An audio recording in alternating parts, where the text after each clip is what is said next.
our new time slot at 1:30 p.m. Eastern Time, and with a new webinar system. Hopefully everyone had an okay time getting in here. If not, one difference between this system and our other system is that instead of getting a replay link a day or so after the webinar, we're now going to post these as videos that you can watch within the All-Star Cheer Sites members area at any time. One thing that you can do, you'll see hopefully at the bottom of your screen, that you can write a chat message. Here. It says I'm Mick. Mick's the one who signed up for the system, so it's really still me, I promise. If you have any questions during this this webinar, you can type them in here. I don't think we have quite as big a lag on this one as we did with the old system. So you should be able to type them in fairly real time for me. However, otherwise, the system is going to go very similarly to how it used to. I will cover a topic that folks have been asking about throughout the week, and we can do that. I can share my screen with you, walk you through it. If you have any questions, you can type them at the bottom, and then we'll open the floor to any questions about any other general pieces that you may have questions about.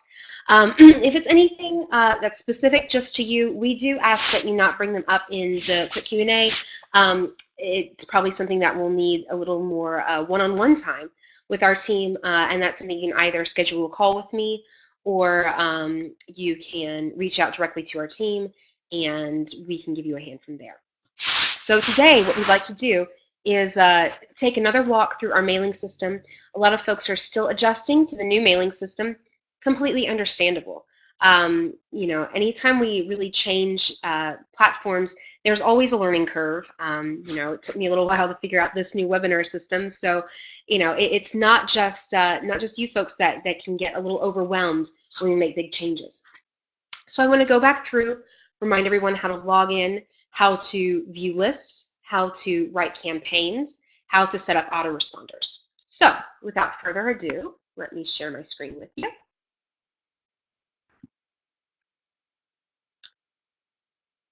There we go. Okay, and here we go. So this is the mailing system, and your login screen is going to look like mine. However, it's not in just a second. I have everybody's lists here. You obviously don't. It will instead take directly to this screen. I'll show you all your campaigns, the campaigns, whether they were sent or drafts, how many people received it, when it was sent, how many people opened it, how many people clicked it. You can duplicate it, which is really helpful if you always want to send out an update on the first of each month. Just duplicate, it'll copy it for you. You can make little adjustments if you'd like, and then you can send it back out to the new list. And then we've got create and send new campaigns. So creating a new campaign is as simple as clicking on this list. You'll type in the subject here. You can type in the from name. You can type in the from email and the reply to email. You can type in your message here. You can also, this is code, you can also switch to an editor if you prefer. So back and forth. So if you're using something, I believe I posted this in the All-Star Cheer Sites members Facebook group, where there's a website you can go find templates that you like, and you can just copy and paste the code in once you've built it. And then you can put the plain text here. You can add in tags if you'd like. And a couple folks had really great questions about name and email. What if I have an athlete name instead? I'll show you how to do that in just a moment. We're going to go to View All Lists. I'm going to open this in a different window so that you can see how this works. But if we were to click on the list and we have custom fields, it's going to show us this is the personalization tag. So if I want to put athlete birthday in, I can just copy and paste that tag and put it in here. So basically, dear, it's a bracket, name, bracket. I understand that your birthday is on, then we can paste in the athlete birthday fallback, okay? And then you can adjust this font as you see fit. Copy and paste this into plain text as well. And then if you have any attachments that you'd like to add, you can choose those there. We're not going to do that right now. And then save and next. This is when you can add your lists. And somebody had a great question. What do I do if I want to send to more than one list? Very simple. You click the first list, shift, click the second list, or third or fourth or fifth, etc. And you can choose to send the newsletter now, or you can send a test email out. But one thing to keep in mind, a lot of folks have tried to send out test emails and they see your name. That's because there's not a name field for the test email. Okay, so if I send this to Mick, it's not going to just automatically assume that Mick is the name. So when you send it out to the list, as long as name is all filled in, it's going to show up. If you do the fallback equals, it just won't put in anything. And then you can send newsletter now, or you can schedule the campaign. You can pick a date, time, and time zone. If you need to edit it, you can click on edit. It will take you right back, and you're all good. This is saved as a draft right now, so if I go to all campaigns, we're going to see here's my draft. I can edit it at any time. I can duplicate it. I can delete it. So that's how we handle normal campaigns. We do have a basic one-column template that you can use. You can edit it. You can preview it. What does it actually look like? It looks like this. If you know you're never going to use it, you can delete it. You can also, if you have found templates that you really like, you can put in the HTML code, name the template, and then save it for future use. So those of you who are using the website that I sent out a couple weeks ago, if you have a couple favorites and you don't want to have to keep digging for them every time, you can pop in the code, name the template, save it, and move on. Now, here's where we would add lists, okay?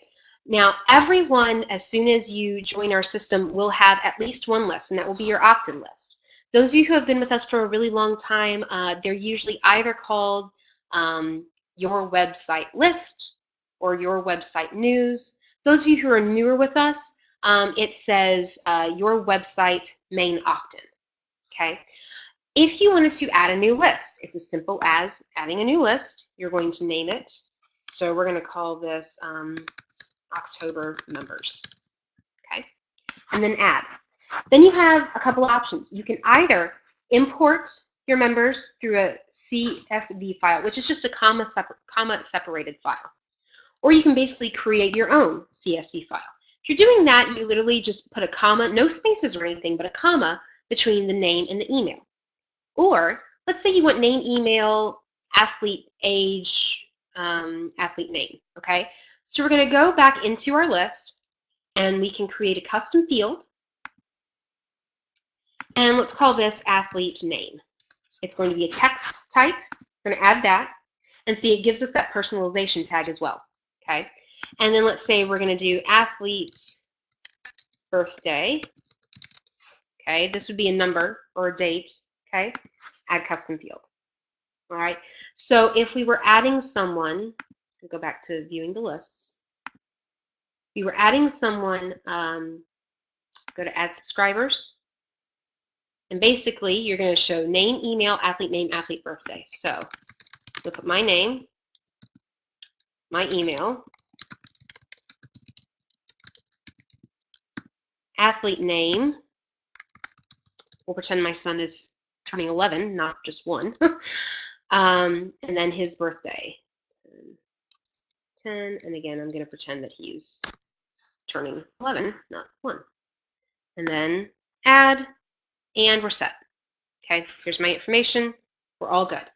Now, if you ever need to unsubscribe someone from a list, so for example, let's say that you have someone, let's pretend my October members list instead is my website opt-in list.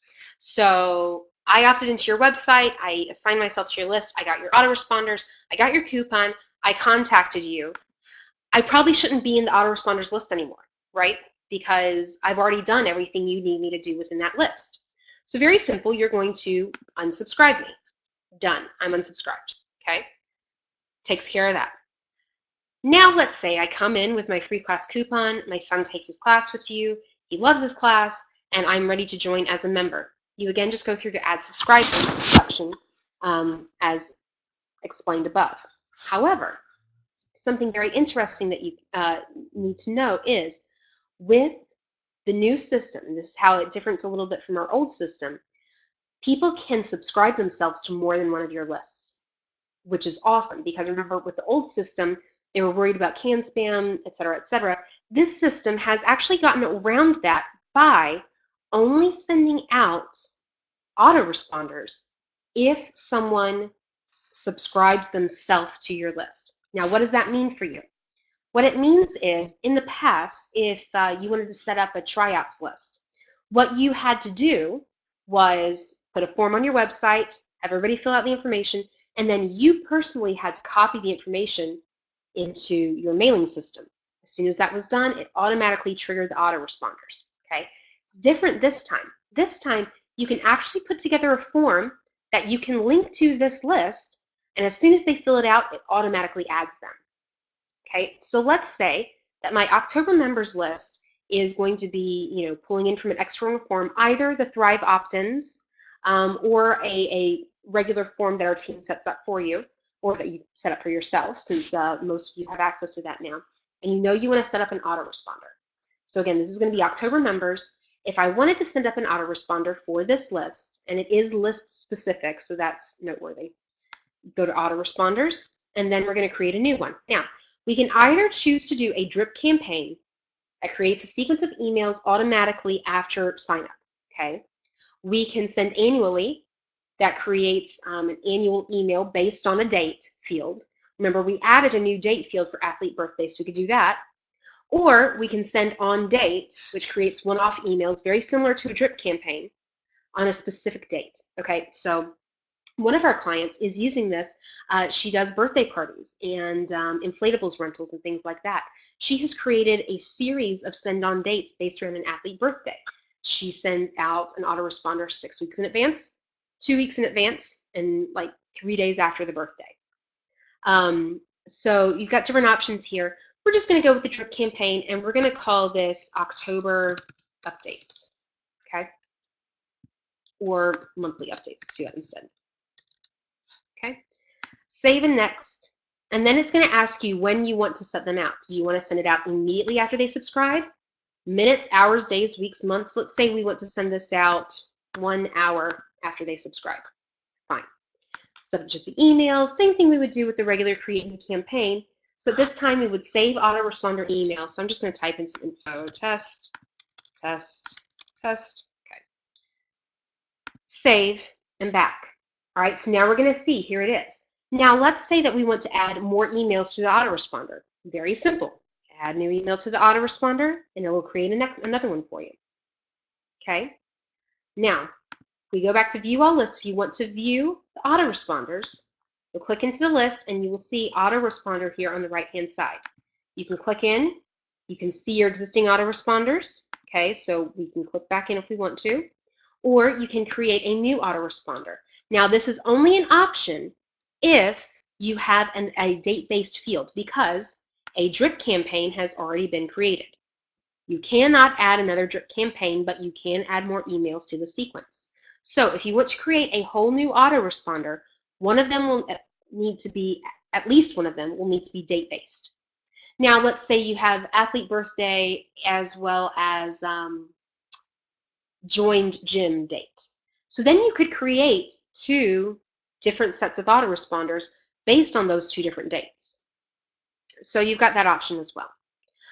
So those are the really big things that I wanted to point out with the mailing system. The other thing I wanted to show you is, we go back to view all lists, you're going to see there's an ID listed in gray that when I hover over it, it looks like it's turning blue. This is your ID. So if our team it sets up, let's say, a main page opt-in, this is the ID that we're talking about. You can get that here. If you set up Thrive, remember it'll ask for your entire subscription form. You'll find that here, subscribe form. Copy it, paste it in. Okay. You'll see though that that same value is right here. Okay, just an easier way to get that piece. Okay, And that is the information that I wanted us to go over here. So I'm going to stop the screen sharing. We, of course, have to make sure all the fields for each person's profile contain that information. Yes. So if some of your lists don't have names, you would not use that feature. So you're exactly right on that piece. If you're going to put in, so let's say I did this for one of our other clients a couple days ago. She wanted name, email, athlete name, athlete birthday, athlete to name, athlete birthday, assuming that maybe the parent would have 2 kids in the program. If you only have 1 child, then obviously you would leave out athlete to and athlete to birthday. But then, of course, you would want to be careful with using the personalized tags, the bracket athlete name part, because then if there isn't a second athlete, then it's not going to trigger it. Cindy asked, can we put images in? Absolutely, but you'll do that through a template. Which again, and I can post that on this page once we set it up in the All Star Cheer Sites members area. I'll put a little link to that, but it's a great option. You know, they've got templates there. Pick your favorites, and then as you saw, you can save them right there. Any other questions either about this or about anything else involved in your system? A couple things we're going to cover next week, since we do try to keep these shorter so that they're not too overwhelming. We're going to cover setting up Gravity Form, which is just our main form, and connecting it to one of these lists, as well as setting up a Thrive opt-in box and connecting it with one of these lists. Pros and cons to both of those, and we'll dive in a little more into that next week. But with the Thrive, you can put it on several different pages to add to one list. With the forms, you can dial it in very specifically and just send it to the one list. I'm going to give just a couple minutes. I want to make sure that that I'm not on too much of a lag. My pleasure, Cindy. And as a reminder, if you're watching this on a replay, if you have any questions, each one of these will be titled and it will have the date. So if you're asking our team about a question from one of these videos, if you'll just reference the title as well as the date, our team will be able to get you the information that much faster. If there aren't any other questions, we'll go ahead and start wrapping this up. As always, if you have any questions, I'm on Facebook. You can reach out to me there. Support@allstarcheersites.com is another great option. We can respond to you there as well. Otherwise, if you have questions that you'd really like to see covered at the weekly Q&A with Claire, let us know. Again, this is your time with us and going through the different systems. So if there's something that just isn't quite making sense, this is a great time to bring it up. If it's something that you're not quite clear on, it's really likely that other folks aren't either. So thank you again so much, folks. I really hope that this is a good time for everyone. If not, again, the replays will be made available within a couple days on the All Star Cheer Sites members area. Thank you again. Have a great Tuesday, and I look forward to spending time with you again next week. Take care.